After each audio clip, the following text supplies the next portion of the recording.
Quero falar um pouco hoje sobre amor, mas amor de uma perspectiva missional, dando continuidade, nós temos falado no decorrer dos momentos que eu tenho pregado, um amor bem diferente do que é divulgado, filmes, novelas, ou mesmo nas nossas concepções preconcebidas sobre o amor.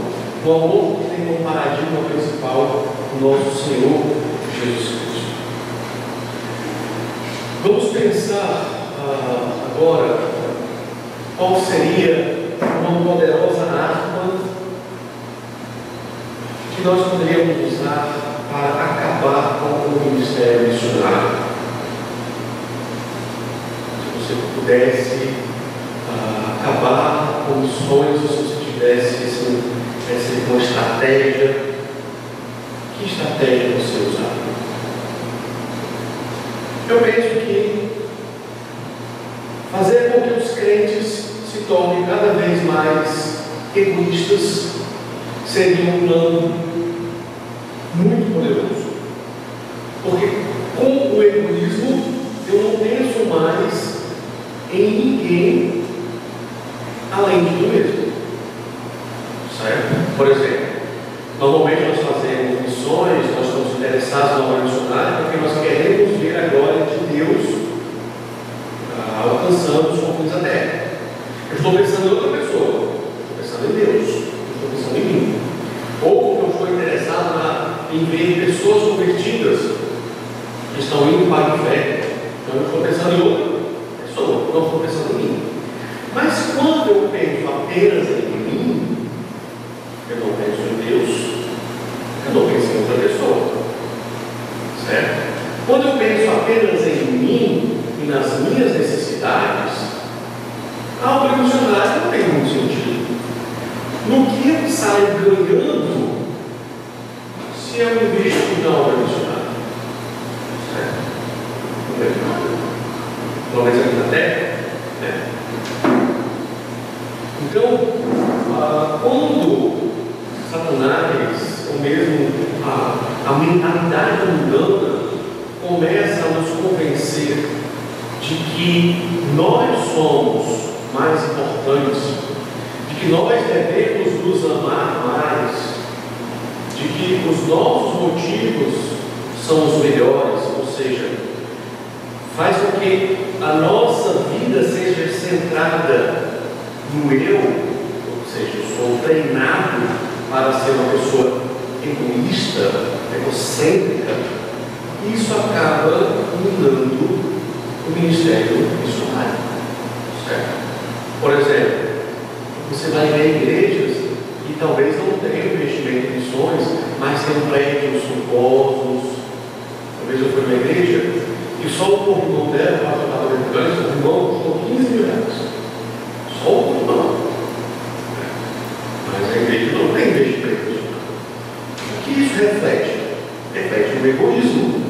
Eu estou preocupado com os interesses, os meus interesses estéticos. Eu quero o melhor corrimão. Porque eu quero passar e ver aquele corrimão. É meu interesse. Eu não estou preocupado se é um interesse de Jesus. Jesus é uma outra pessoa. Quando eu tenho uma perspectiva egocêntrica, o único critério de avaliação dos meus atos sou eu mesmo. Como eu vou gastar o meu dinheiro? Como eu vou investir o meu tempo? O que eu vou fazer? Então, o egoísmo, ele faz com que eu direcione toda a minha vida pautado única e exclusivamente por mim mesmo. Eu sou a minha lei, eu sou as minhas regras. E não pense que isso é uma postura de pessoas que não conhecem o Senhor Jesus Cristo. Muitos crentes vivem assim. Talvez não se deem conta disso, mas vivem assim. Certo? Isso é mais comum do que você pode imaginar. Talvez você seja assim. Você nunca pediu a permissão de Jesus ou consultou a vontade de Deus, revelada nas Escrituras, sobre como gastar o seu dinheiro. Até a nossa linguagem, né? Ele fala que o dinheiro e o que temos pertence a Deus. Nós somos mordomos para usar essas coisas que temos. Na verdade, não é o meu carro, é o carro de Deus que Ele permite que eu use. Na verdade, não é o meu trabalho, é o trabalho que Deus me deu, ou enquanto Ele pode tirar a qualquer momento. Na verdade, não é a minha vida, porque a Bíblia diz que eu fui comprado por preço. Eu pertenço a outra pessoa. Eu não me pertenço. Então vejo que nós nos enganamos até na nossa própria linguagem a nos referir às coisas mais simples. A perspectiva egocêntrica, ela permeia a nossa vida. Meu dinheiro, minha casa, meu marido, meu filho, minha vida. Se você for bem bíblico, você não poderia usar o pronome meu em nada disso. Porque tudo isso pertence a outra pessoa. E nem mesmo você se pertence. Certo? Então o egoísmo realmente é uma arma poderosa para acabar com o ministério missionário. Por outro lado, se pensarmos numa arma poderosa para fazer com que o ministério de missões seja deslanchado, seja como é que é a palavra que só um upgrade na igreja, é amor. Mas um amor específico. Eu chamo de amor missionário. E eu penso que nós podemos ver isso bem escrito na carta aos Filipenses. Então, convido você a abrir Filipenses capítulo 2, versículos 5 a 11. Filipenses capítulo 2, versículos 5 a 11. Quando a gente fala de amor, eu acho que amor para ver Coríntios 3, né? Filipenses fala de amor. Mas você vai entender o que eu estou argumentando. Deixa eu ler para você Filipenses 2, 5 a 11. Tenha entre vós o mesmo modo de pensar que Cristo Jesus, que mesmo existindo na forma de Deus, não considerou ser igual a Deus algo que deveria ser retido a qualquer custo. Pelo contrário, ele se esvaziou assumindo a forma de servo, tornando-se semelhante aos seres humanos, reconhecido em figura humana. Ele se humilhou, tornando-se obediente até a morte de cruz.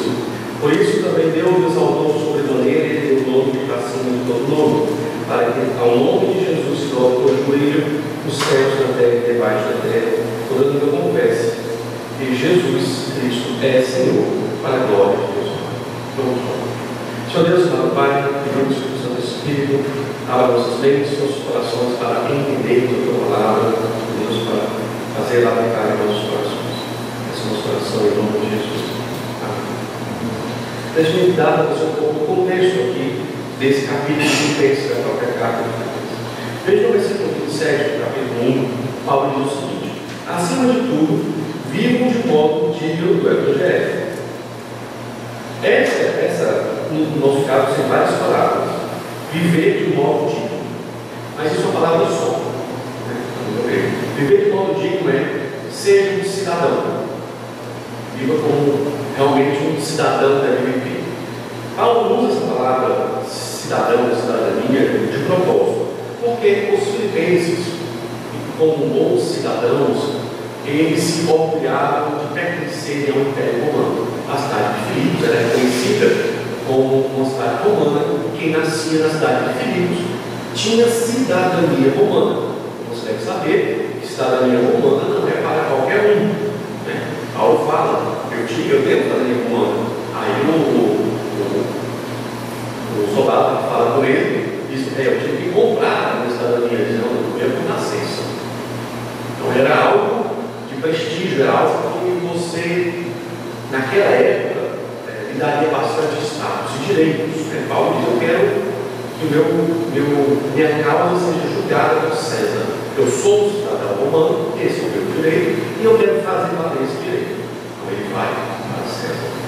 As pessoas não poderiam tratar os cidadãos romanos como bem quisessem. Por isso que as autoridades romanas ficaram um pouco preocupadas com o que os judeus iam fazer com Paulo, porque isso poderia dar um problema diplomático com a capital, com a Roma. Então os filipenses tinham orgulho: nós somos cidadãos romanos, a nossa cidade tem esse privilégio de quem nasceu aqui tem a cidadania romana. Então Paulo está dizendo aos filipenses: mais do que ser um cidadão romano, vocês deveriam se orgulhar de serem cidadãos celestiais. Por isso ele diz: vivam como cidadãos do Evangelho de Cristo. Ou seja, não apenas como cidadãos romanos, mas como cidadãos que pertencem a uma outra pátria, uma pátria mais importante. E aí fica dessa forma a tradução: vivam de modo digno do Evangelho de Cristo. E quando você vai para o capítulo 2, versículo 1, você tem um portanto. Portanto, se você está vivendo, se é exortado, se é pedido para você viver de modo digno do Evangelho de Cristo, você tem que ter uma determinada conduta, uma determinada mentalidade que expresse esse estilo de vida, que é um estilo de vida que é o esperado de qualquer cidadão que pertence ao reino de Deus. Como é isso? Portanto, se existe alguma exortação em Cristo, alguma consolação de amor, vai prestar atenção que amor é uma peça chave na argumentação do apóstolo Paulo. Alguma comunhão do Espírito, se aprofunda a fé, o sentimento de compaixão.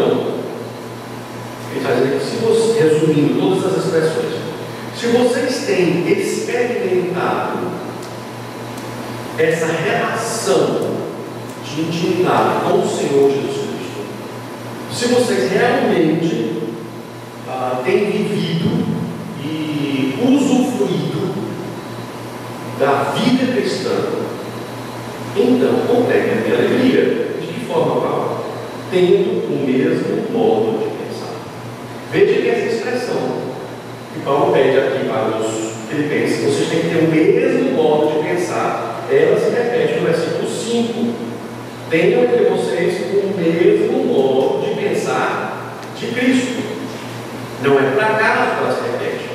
Paulo está querendo que os filipenses tenham a mesma mentalidade, certo? E essa mentalidade deve ser a mentalidade de Cristo.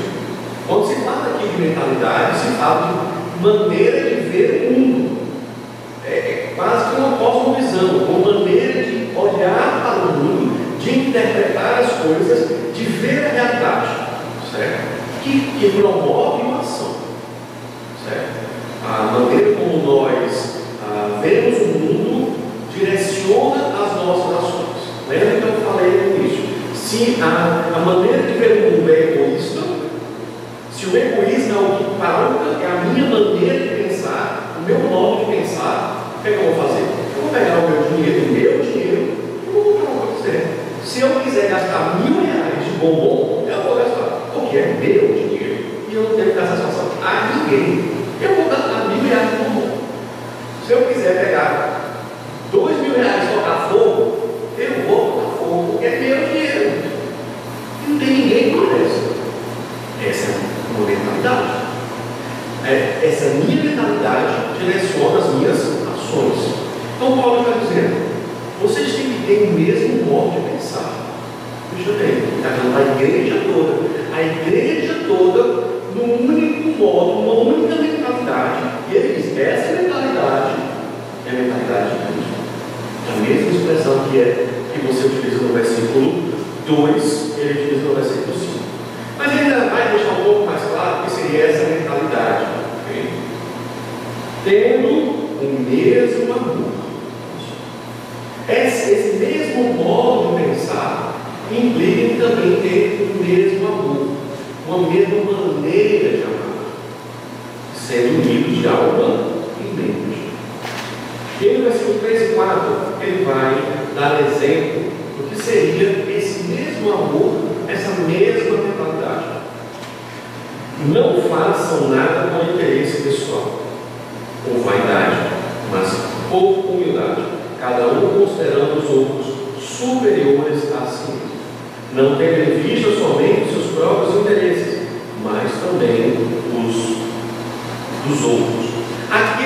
descrevendo essa mentalidade, que é uma maneira, digamos assim, é a maneira bíblica de amar. Qual é a maneira bíblica de amar? Não buscando os seus próprios interesses, ou seja, dizendo não ao egoísmo, mas buscando o interesse do outro. Olha só. Então você tem aqui uma lógica, você tem aqui uma racionalidade, você tem aqui uma maneira de pensar, uma maneira de ver o mundo. E Paulo vai dizer, essa maneira, certo? Que é não olhar, não buscar os seus interesses, mas buscar o interesse do outro, é um modo de pensar de Cristo, certo? É um modo de pensar de Cristo. Deixa-me ler para você poucos textos onde o apóstolo Paulo reforça essa mentalidade acerca do amor. Deixa eu ler para você 1 Coríntios 13, 5.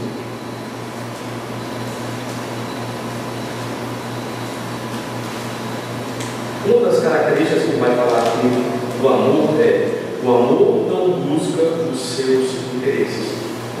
1 Coríntios 13, uma das marcas é essa. O amor não está focado nos seus interesses, e não temos tempo para abordar isso, mas muitos dos elementos que Paulo vai descrever no amor, esse elemento de não buscar os seus interesses, ele está de alguma forma presente nos outros elementos também. Veja aí no 1 Coríntios, capítulo 10, versículo 33. Vou ler o 31 ao 33. Portanto, se vocês comem ou bebem ou fazem qualquer coisa, façam tudo para a glória de Deus. Não se tornem motivo de tropeço nem para judeus, nem para gentios, nem para a igreja de Deus. Assim como também não procurem tudo ser agradável a todos, não buscando o meu próprio interesse, mas o de muitos, para que sejam salvos. Sejam meus imitadores, como eu também sou de Cristo. Olha só, Paulo está descrevendo um estilo de vida. Que estilo de vida é esse? É um estilo de vida que glorifica a Deus. Façam tudo para glorificar a Deus. Como é esse estilo de vida, Paulo? Seja um pouco mais específico. Não busque o seu próprio interesse. Busque o interesse do outro. Em todas as situações, quer dizer que eu vou ser escravo, refém da opinião da outra pessoa? Tem uma especificidade, para que sejam salvos. É um amor, mas é um amor missionário. Não quer dizer que eu vou fazer os gostos, as vontades pecaminosas de uma outra pessoa. Não. Quer dizer que vou buscar o interesse do outro, visando a salvação do outro. Okay? A ideia é de um elemento missional que guia, que direciona esse amor. É claro, quando está dentro da igreja, você pressupõe, né, que todos sejam já salvos. Então você tem aí um elemento não mais missional, mas de edificação, que a gente vê em 1 Coríntios 8:1. Deixa eu ler para você. No que se refere às coisas sacrificadas a ídolos, sabemos que todos temos conhecimento. Conhecimento leva ao orgulho, mas o amor edifica. Então, do ponto de vista daqueles que já são crentes, a prática do amor dentro da igreja, ela faz com que cada crente seja edificado. A palavra é de construção. Você cresce, certo? Você amadurece na prática do amor um ao outro. E juntos tem uma prática de amor missional quando saem visando alcançar os confins da terra. Vamos então voltar para Filipenses.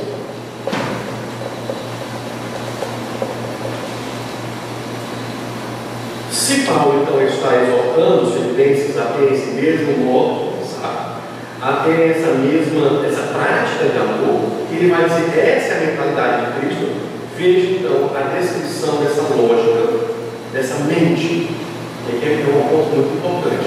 Paulo vai descrever como Cristo via as coisas, a mente de Cristo. E eu vou colocar para vocês o argumento em 3 momentos. Espero que você consiga perceber. Primeiro momento, começando com a palavra mesmo na minha versão, ou em outras versões pode ser embora ou apesar. mesmo existindo na forma de Deus, ou seja, embora, apesar de ter um status divino, primeiro argumento. O segundo argumento, a palavra não considerou ser igual a Deus algo que deveria ser tido a qualquer custo. Não se apegou ao fato de ser Deus, ou seja, não viveu de forma egoísta, porque se ele, Jesus Cristo, tivesse se apegado ao fato de ser Deus, ele teria solicitado hostes angelicais para entrar em ação quando ele fosse ameaçado, entendeu?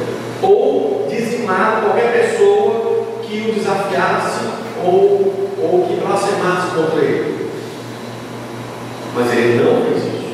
Ele não usou a prerrogativa que era justo, que era direito dele de ser Deus. Na hora que viesse um fariseu e dissesse: você é um seja consumido. Desintegre-se. Acabou-se. Todo mundo ia ficar, né? Poderia, Deus. Na hora que os guardas viessem para lá, exército angelical, que é a criação, chama SWAT dos céus, escapavam dele. Mas o que é que o texto está dizendo? Ele não se apegou ao seu direito divino, certo? É como se não dissesse numa linguagem mais clara. Jesus jogou o jogo sem fazer uso das suas cartas mestras, digamos assim, de divindade.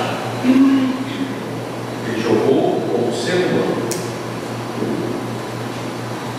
Terceiro elemento, pelo contrário, Jesus não apenas abriu mão, ele tinha um status divino, certo? Mas não usou esse status. Pelo contrário, o que é que ele faz?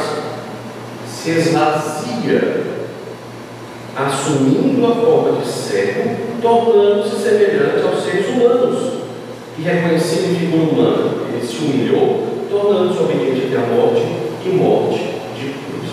Ele se auto-esvazia, ele se auto-humilha. O que é isso?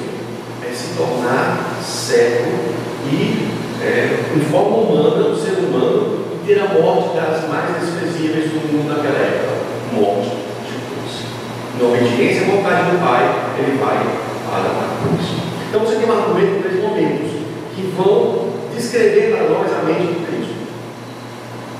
Primeiro, apesar de ser Deus, não usou o atributo de Deus, ou seja, não se apegou a isso. Pelo contrário, ele foi além, ele morreu. Isso você vai perceber, essa lógica, ela se repete na maneira que Paulo fala de si mesmo e também quando ele vai escrever outras igrejas. A gente não percebe, mas essa lógica, ela permeia muito das epístolas paulinas. Deixa eu exemplificar para você. Antes, deixa eu ler 2 Coríntios, versículo 5, capítulo 5, versículo 14. Paulo diz assim: o amor de Cristo, em algumas versões diz, nos constrange. A minha versão, normalmente, diz, nos domina. Eu penso que essa versão é um pouco mais clara e mais objetiva. Essa lógica do amor de Cristo, da mente de Cristo, ela domina. O que quer dizer com isso? Direciona a vida,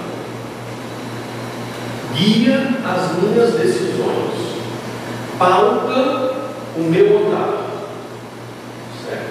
As coisas que eu as faço por causa disso, certo?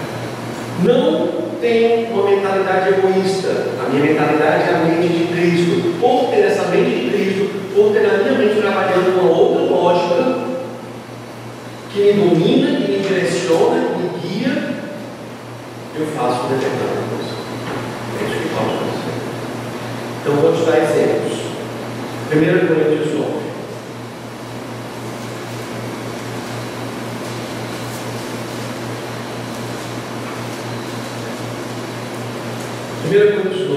ler para vocês, versículo 1 a 6. Será que eu não sou um homem livre? Não sou apóstolo? Não vi Jesus, nosso Senhor? Por acaso vocês não são fruto do meu trabalho do Senhor? Se não sou apóstolo para outros, certamente eu sou para vocês, porque vocês são o selo do meu apostolado no Senhor. A minha defesa diante dos que me questionam é esta: será que nós não temos o direito de comer e beber? Será que não temos o direito de levar conosco uma mulher crente, como esposa, como fazem os demais apóstolos, os irmãos do Senhor e servos? Ou será que somente eu e Barnabé temos que trabalhar para viver? Quem é que vai à guerra às suas próprias custas? Quem planta uma vinha não come o seu fruto? Ou quem apacenta o rebanho não se alimenta do leite do rebanho? Paulo está levantando aqui um argumento. O argumento é: eu sou apóstolo. Será que eu não tenho os mesmos direitos dos outros apóstolos? A resposta à pergunta é retórica, porque a resposta é clara: sim, claro que tem. Se os outros apóstolos têm direito de levar consigo a sua esposa, eu não tenho direito? Tenho, claro que tenho. Será que eu não tenho direito de me casar se eu quiser? Tenho direito. Os outros apóstolos são sustentados pelas igrejas. Será que eu não tenho direito de ser sustentado pela igreja? Tenho, claro que você tem. Não, você não fala ideia. Então a pergunta é retórica, porque já subentende-se a resposta. A resposta é positiva. Você, como apóstolo, você, como um ministro do Evangelho, você tem todo o direito de ser sustentado e de ter sua esposa com você. Não é proibido se casar para ser apóstolo. Ele deixa claro. Ele cita até o nome: servas. Pedro não é sustentado dentro da sua esposa. Eu não posso. Claro que pode. A resposta é clara. Não se discute isso. Agora, veja a argumentação dele. No versículo 12. Se outros participam desse direito sobre vocês, não temos nós em maior medida. Veja também o versículo 14. Assim também o Senhor ordenou aos que pregam o Evangelho, que vivem no Evangelho. Então, vamos lembrar da mesma lógica lá de Filipenses. Mesmo, ou apesar de embora, tendo o direito de ser sustentado, certo? Você mantém a estrutura, você só troca as afirmações específicas. Em Jesus era: mesmo sendo Deus, agora Paulo diz: mesmo eu tenho o direito de ser sustentado, e foi o que eu fiz. Versículo parte B, versículo 12. Entretanto, não fizemos uso desse direito. Mesmo eu tenho o direito de ser sustentado por todas as igrejas, o que é que eu fiz? Aí vem a segunda parte: não usei o meu direito. Não usei o meu direito. Veja o terceiro elemento, no mesmo versículo 12. Pelo contrário, suportamos tudo para não criarmos qualquer obstáculo ao Evangelho de Cristo. Não apenas não fiz uso do meu direito, pelo contrário, último elemento, eu abri mão para não colocar nenhum obstáculo ao Evangelho. Certo? Eu suporto tudo. Suportar tudo é uma das marcas do amor. Está lá em 1 Coríntios 13. O amor, tudo suporta. Certo? Então ele diz: eu suporto tudo, eu abri mão do meu direito para não ter nenhum obstáculo ao Evangelho. Isso é o quê? Isso é o mesmo padrão quando você compara com Filipenses 2, 5 a 8. É o mesmo padrão da mente de Cristo, do amor de Cristo. É o mesmo padrão que Paulo aplica a uma decisão ministerial: abrir mão do seu direito por causa de outra pessoa, mas especificamente por causa do Evangelho. É uma mentalidade missional, certo? É uma mentalidade missional. Deixe-me te dar um outro exemplo. Agora um exemplo da igreja, de uma igreja agindo. 2 Coríntios capítulo 8.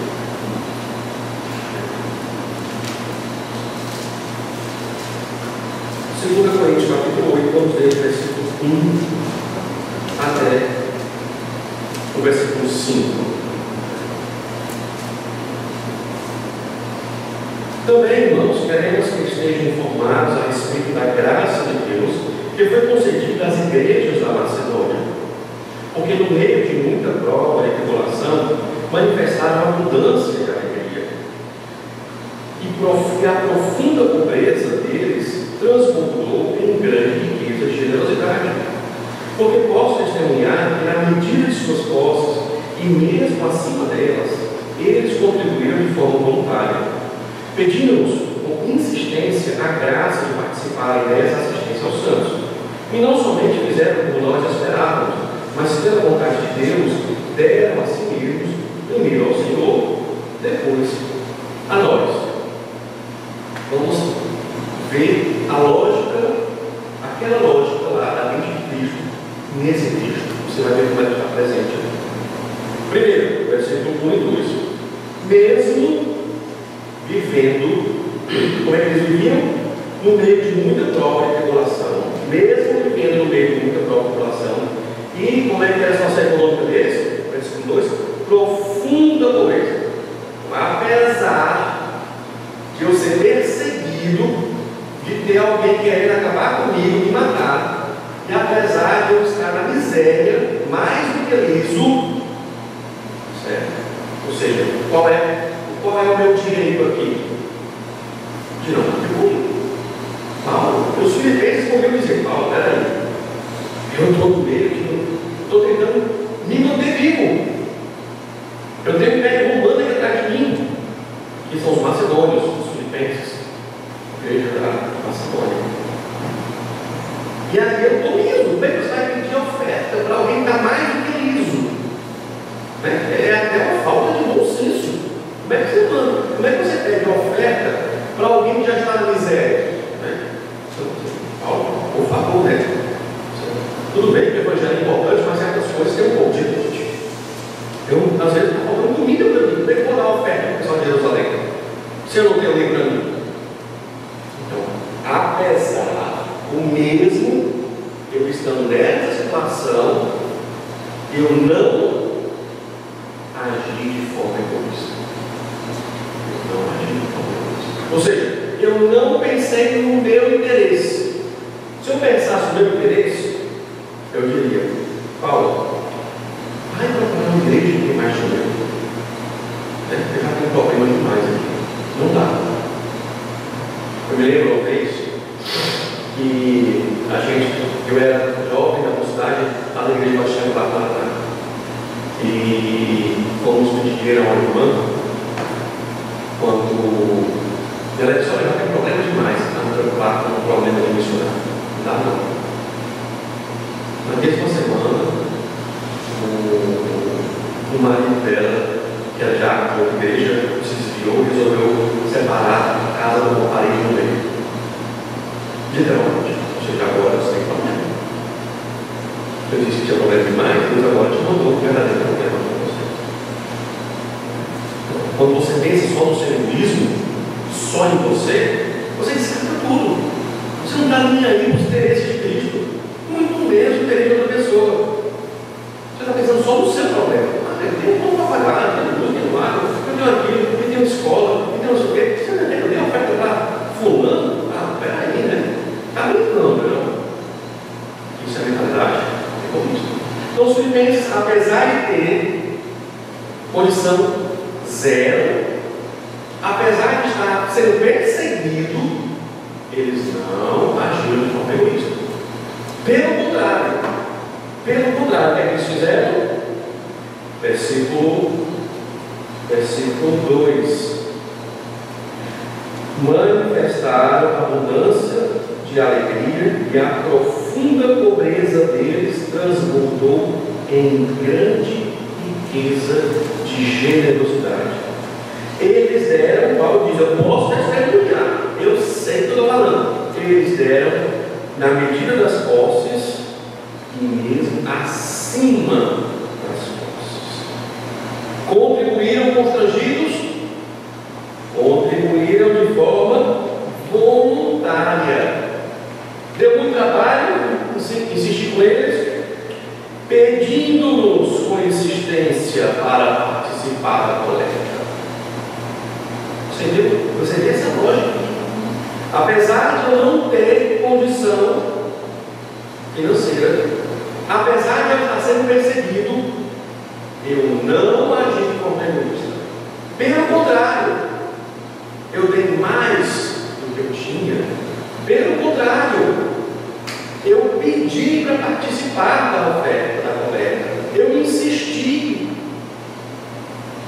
Essa é a lógica da política. Esse é o amor descrito de forma clara. De forma clara. E Paulo vai dizer para a igreja de Corinto. E é que interessante. Veja no versículo 7. Mas como em tudo vocês manifestam abundância, está falando agora para a igreja de Corinto. A igreja de Corinto era rica, e além de ser rica, ela tinha abundância em quase tudo. Ela tinha todos os dons da igreja. Todos. E Paulo vai dizer: vocês têm abundância na fé, na palavra, no saber, em toda a dedicação, em nosso amor por vocês. Fala de vocês, transbordam porque a gente ama vocês e é pouco não. Aí o que ele espera? Esperamos que também nesta graça vocês manifestem a abundância. Paulo, eu espero que vocês sejam coerentes, que vocês também demonstrem abundância na coleta para a igreja de Jerusalém. Olha o versículo 8. Não digo isso na forma de mandamento, tudo bem? Não posso obrigar, é a ordem, mas para provar se o amor de vocês é sincero. É uma questão de amor. Algo está juntar a lógica, essa lógica, apesar disso, não. Pelo contrário, é uma lógica de amor. De um amor que tenha a base, o paradigma, o amor de Cristo. Porque foi assim que Cristo fez. Ele vai dizer: para provar se o amor de vocês é sincero, comparando com a dedicação de outros. Você está comparando com outra igreja? Não, exatamente isso. Eu quero comparar vocês com os filipenses. Porque vocês têm que ter o mesmo modo de pensar. Então vamos ver se vocês têm. Porque se vocês tiverem o mesmo modo de pensar, vocês vão ter um modo de pensar de Cristo. Então vamos comparar. Vamos comparar. Se a igreja de Corinto tem o mesmo modo de pensar de Cristo. E Paulo vai dizer esse modo, ele vai escrever, é como se ele reescrevesse lá em Filipenses, do 5 ao 8, de uma outra maneira, mas o sentido, a lógica é a mesma. Ele vai dizer aqui. Versículo 9. Pois vocês conhecem a graça do nosso Senhor Jesus Cristo, porque sendo rico, o que quer dizer sendo rico? Está na glória. Apesar de morar na glória, com uma trindade eterna, comunhão plena, amor pleno, não vai estar de nada de ninguém. Apesar disso, se fez pobre. Então ele não pensou de forma, não estou nem aí para os seres humanos, pecado, eles vão para o inferno. Ele não pensou assim. O que ele fez? Ele veio morar com os seres humanos, por amor deles. Se fez pobre por amor de vocês. Pelo contrário, ele se fez pobre para que vocês se tornassem ricos. Ou seja, ele morre, ele se humilha, ele se auto-esvazia para que você possa ser alguma coisa. Entendeu? Esse é o amor de Cristo. Essa é a mente de Cristo. Traduzindo de uma forma bem direta, o que é esse amor? É o amor que abre mão do seu direito por causa do Evangelho, por causa de Deus. Então, toda vez que eu penso dessa forma, eu vou abrir mão do meu direito, é meu direito, eu vou abrir mão do meu direito por causa de Cristo, por causa do Evangelho, e vou ter uma atitude inesperada, baseada nesse Evangelho. Eu estou tendo a mente de Cristo, estou me sacrificando, eu estou me doando por causa de Cristo. É o oposto da mentalidade egoísta.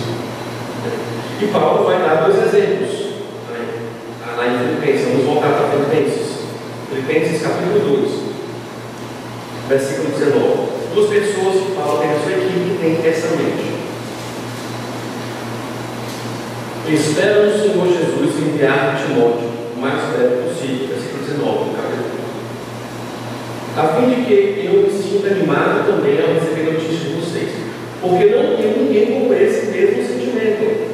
Que sentimento? Ele está se referindo à mesma mentalidade que ele vem falando no começo do capítulo 2, e quem se preocupa tão sinceramente com vocês. Veja o versículo 21, ele é chato.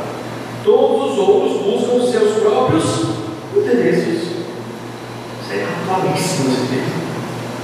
A maioria das pessoas busca os seus próprios interesses e não estão nem aí nos interesses de Cristo ou dos outros. Aí vai dizer: todos os outros buscam os seus próprios interesses e não os de Jesus Cristo. Timóteo não é isso. Paulo vai dizer: Timóteo é alguém que tem o mesmo sentimento, a mesma mentalidade de Cristo. Quanto a Timóteo, vocês conhecem o seu caráter provado.